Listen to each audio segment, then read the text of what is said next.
Growing old is not what they advertise. And apparently, I'm blessed. That's what people say when they don't know what else to say. 83? Wow, such a blessing. Yes, very blessed. No one tells you the fine print. They show you the gray hair, the sunsets, the slow walks in golden light. They don't show you standing in the kitchen staring at the refrigerator like it personally offended you because you forgot why you opened it. No one warned me that my body would become a union worker. It negotiates everything. You want to stand up? Let's discuss it. Stairs are no longer stairs. They're meetings. Sleep is fragile. Pain is permanent. And every sound my knee makes comes with commentary. At 40, I feared failure. At 60, I feared losing money. At 75, I feared illness. At 83, I fear becoming optional. And that one surprises you. Because the harsh reality of old age isn't dramatic. It doesn't arrive with sirens. It arrives quietly. One day you realize the world moves on without checking if you're still keeping up. And the truth is, dying isn't the part that unsettles me. It's fading while you're still very much here. And that is something no one prepares you for. My name is Edward Lawson. I am 83 years old. When I was younger, old age looked peaceful. Gray hair, slow mornings, warm light through quiet windows. It looked like rest after a long journey. But aging is not simply rest. It is adjustment, constant, quiet adjustment. The first thing you lose is speed. You don't notice it dramatically. You just begin calculating movement. You allow others to walk ahead. You take stairs more carefully. Then strength shifts. You think twice before lifting something heavy. You choose chairs based on how easy they are to stand from. You pace yourself without announcing it. No one declares this stage of life has begun.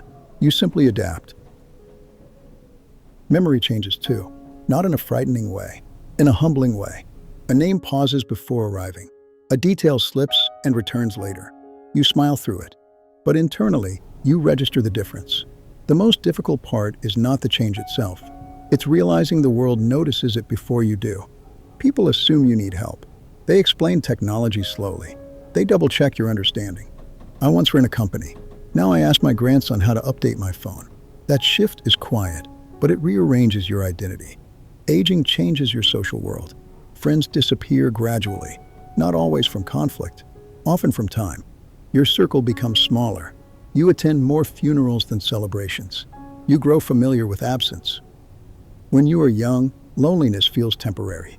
When you are old, loneliness feels structural. It feels built into your routine. Family still loves you, but their lives move quickly. They are building careers, raising children. You exist slightly outside their urgency. Sometimes you sit in the same room and feel like an observer of a world that no longer needs your speed. That is not bitterness. It is awareness. Your body becomes less predictable. Sleep is lighter. Energy is limited. Recovery is slower than effort. You wake up evaluating yourself. What works today? You hold railings without pride. You drive carefully. You think about falling in ways you never did before. Not because you are afraid of death, but because injury now carries consequences. Your body is no longer automatic. It requires partnership.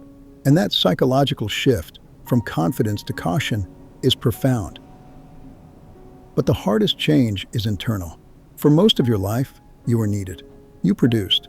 You carried responsibility. Your value was measurable. Then one day, the world no longer depends on your output. You retire. Leadership passes on. Decisions happen without you.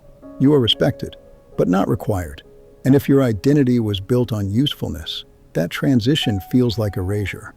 You must rebuild your sense of worth without productivity. That is difficult, because many of us were taught value equals usefulness. Old age challenges that belief completely. You begin asking yourself, if I am not producing, what am I contributing? The answer takes time. There is a fear in aging that people rarely admit. Not dying, fading, becoming background in conversations, being present but not central. You wonder, if I stopped speaking, would anyone notice immediately? That thought is heavier than illness. Fading feels existential. Yet aging brings something powerful. Clarity. You see through noise quickly. You no longer compete unnecessarily. You stop chasing approval. Arguments lose importance. Status loses shine. Comparison loses energy. You begin valuing peace over pride. You realize how much of life was spent proving yourself, and how little of it required proof. You do not need to impress strangers anymore. You conserve energy for what truly matters. Family, stability, dignity, calm. There is freedom in no longer performing. You may not lift heavy boxes, but you can hold emotional weight. You may not work long hours, but you can offer steadiness when others panic. You may not move quickly, but you move deliberately. Your contribution shifts from output to presence, from authority to perspective. That shift is not decline. It is transformation. The world may measure value by productivity, but aging teaches a deeper equation. Worth equals depth. Worth equals steadiness. Worth equals emotional maturity. Growing old requires quiet courage. The courage to accept change without resentment. The courage to ask for help without shame. The courage to remain curious. You cannot control every physical change, but you can control how you interpret it. If you resist every adjustment, aging feels cruel. If you adapt thoughtfully, aging becomes manageable. Not easy, but meaningful. Growing old is not what they advertise. It is not constant serenity. It is humility. It is recalibration. It is redefining identity. At 83, I do not fear wrinkles. I fear becoming unnecessary. But I have learned something important. Relevance is not measured by speed. It is measured by depth, by calmness when others are anxious, by listening when others rush, by loving without needing control. I am slower. I am quieter. But I am not empty. I am distilled. And that is what aging actually feels like. You are early in your journey, and you are ahead. Now listen carefully, because this is where time speaks. Old age feels harsh only for those who postponed living. If you delay joy, aging uncovers the emptiness you avoided. If you postpone meaningful relationships, aging stretches the distance between you and the people who once mattered. If you construct your entire identity around work, retirement feels like disappearance. Time does not create regret. It reveals it. What you neglect at 30 waits for you at 80. Old age is not cruel by design. It is clarifying. It strips away distraction. It reduces options. It simplifies your world until what remains is what you invested in. And whatever remains is your foundation.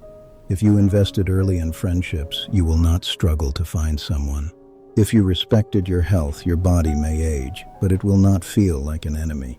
If you cultivated curiosity, your mind will remain active even when your pace slows. If you practiced peace, silence will feel grounding instead of frightening. Aging magnifies what you built.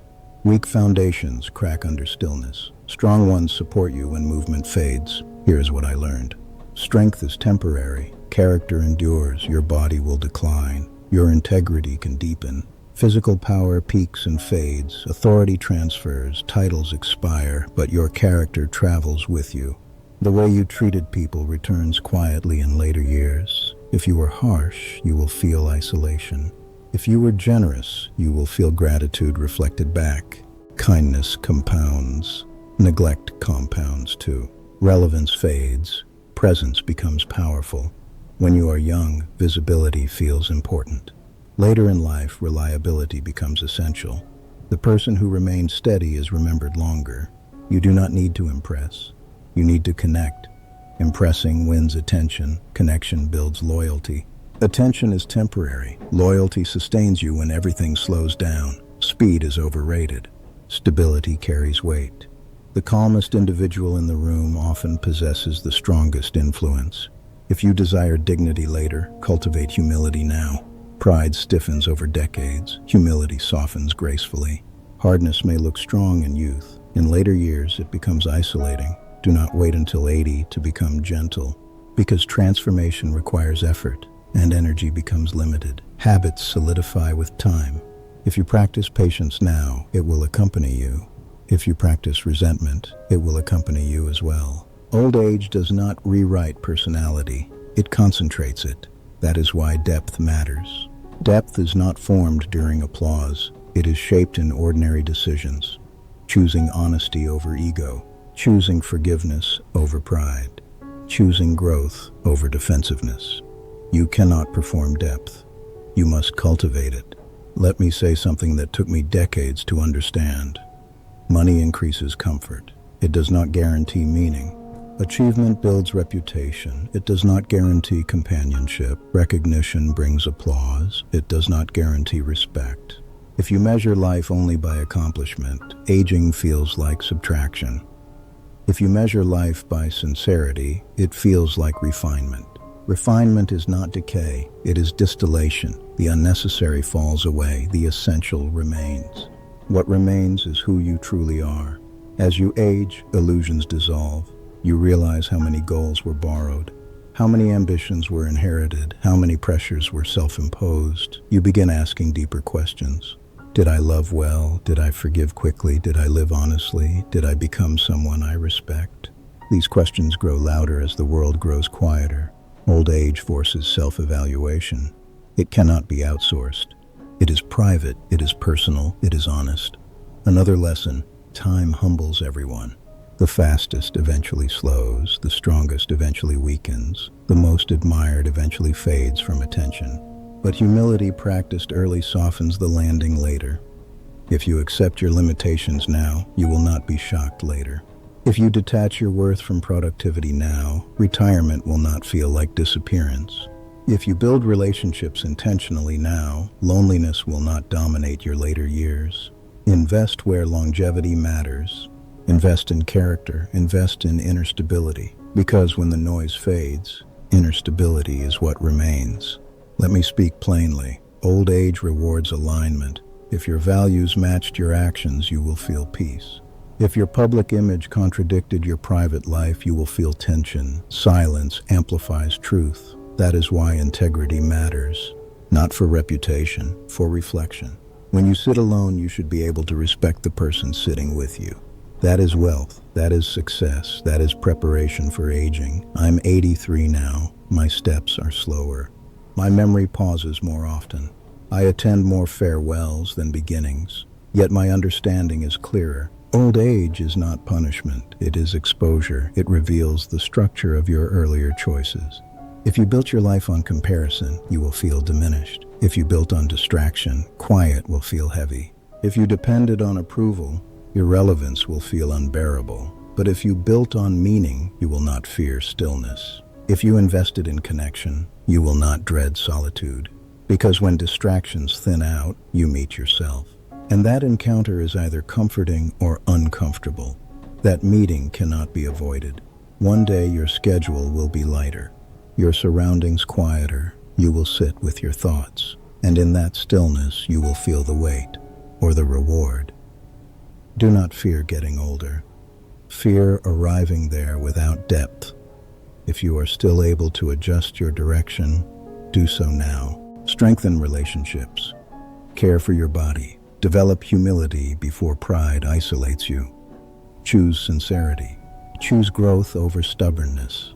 Because time does not argue. It does not persuade. It reveals. One day ambition will quiet, noise will reduce, speed will fade, and what remains will speak for you.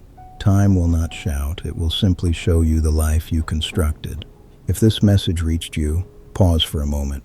Ask yourself honestly, what foundation am I building right now? Take one step this week that your 80-year-old self would appreciate. Repair something, begin something meaningful, release something unnecessary. And if you value wisdom before regret, subscribe to When Time Speaks. Share this with someone who is still shaping their future, because eventually we all sit with time.